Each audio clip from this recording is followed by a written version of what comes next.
Mundo Paralelo presenta Ed y Lorraine Warren. Historia.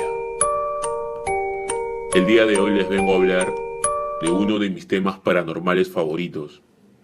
Es sobre la pareja de esposos Ed y Lorraine Warren. Fundaron en 1952 la Sociedad de Investigación Psíquica de Nueva Inglaterra. Fueron dos investigadores de fenómenos paranormales.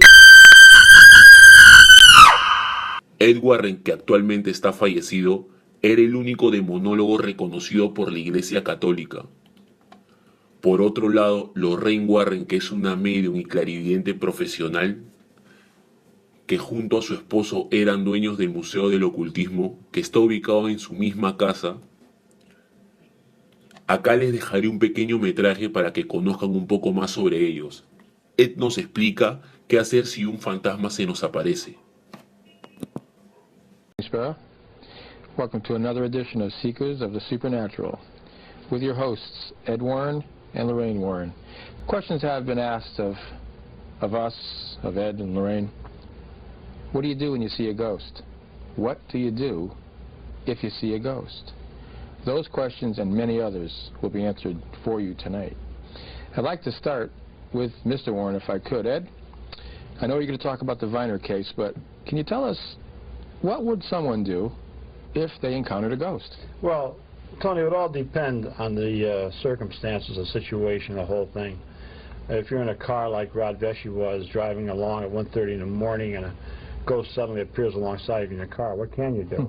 You know, and it comes so fast, and then the apparition disappears quickly.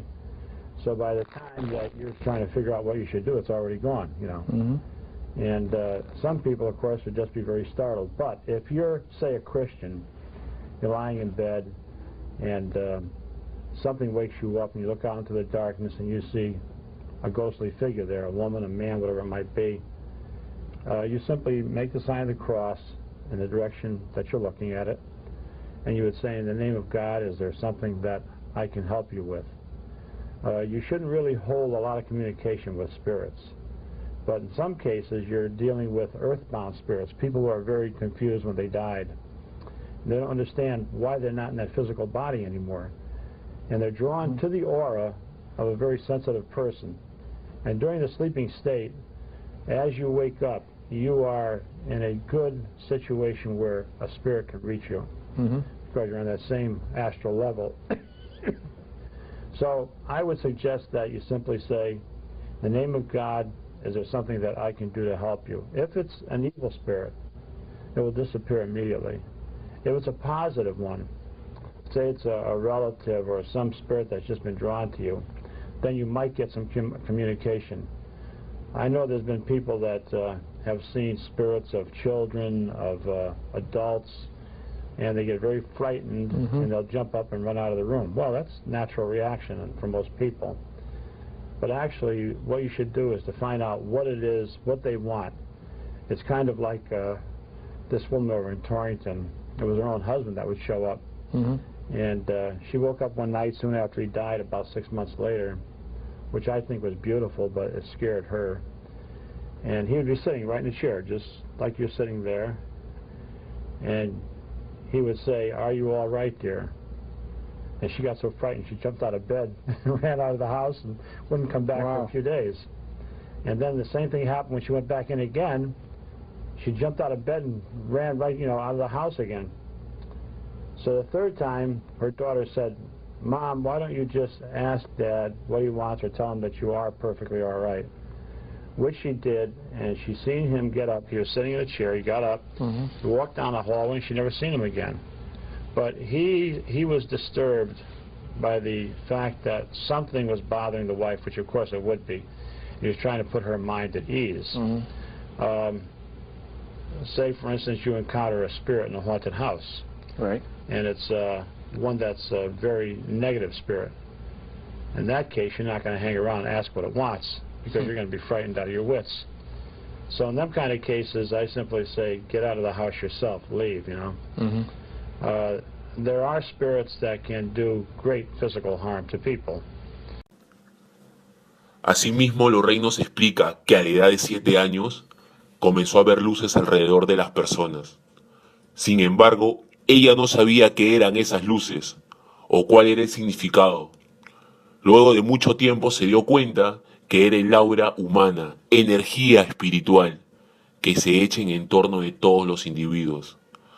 Actualmente LORRAINE sigue haciendo investigaciones en honor a su esposo fallecido.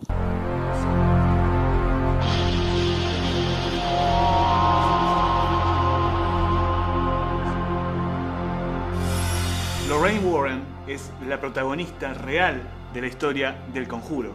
Y estamos con ella. Lorraine, thanks for your time. Thank you. Congratulations for the story, because it's amazing. Yes. But let's go to the beginning. How did you discover your gift? I was about 7 years old, and I was being educated in private Catholic girls' schools. And I began to see lights around people. I didn't know what those lights were. And I told one nun, "Your lights are brighter than Mother Superior's." What lights?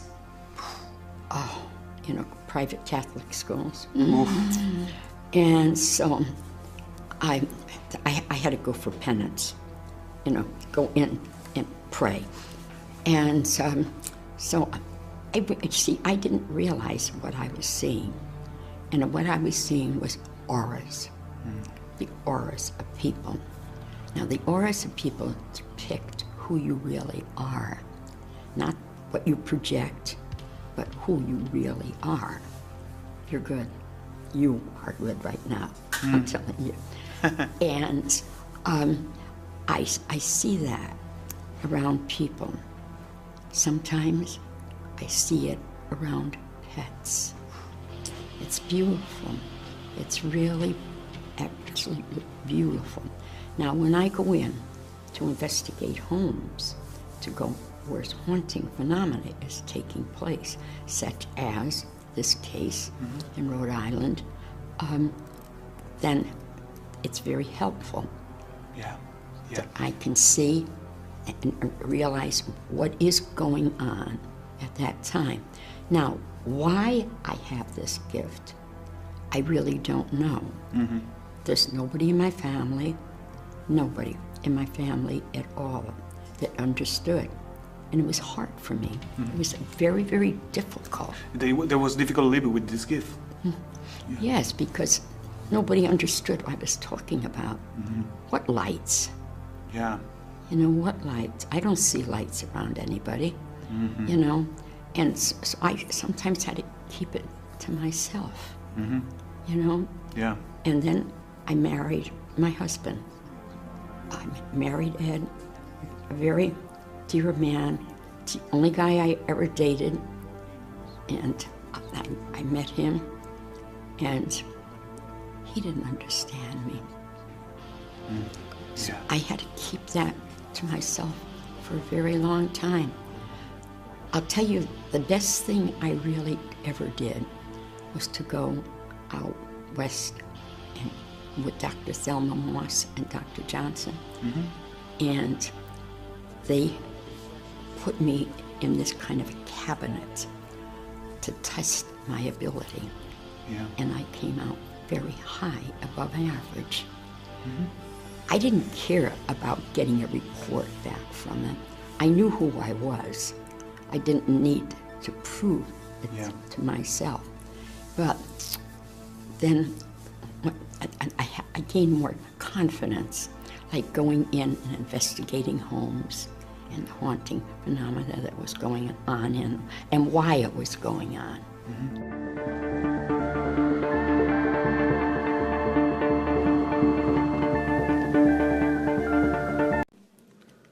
Si el video te gustó, déjame tu like y comparte. No olvides suscribirte y seguirme en mis redes sociales. Nos vemos en el siguiente video.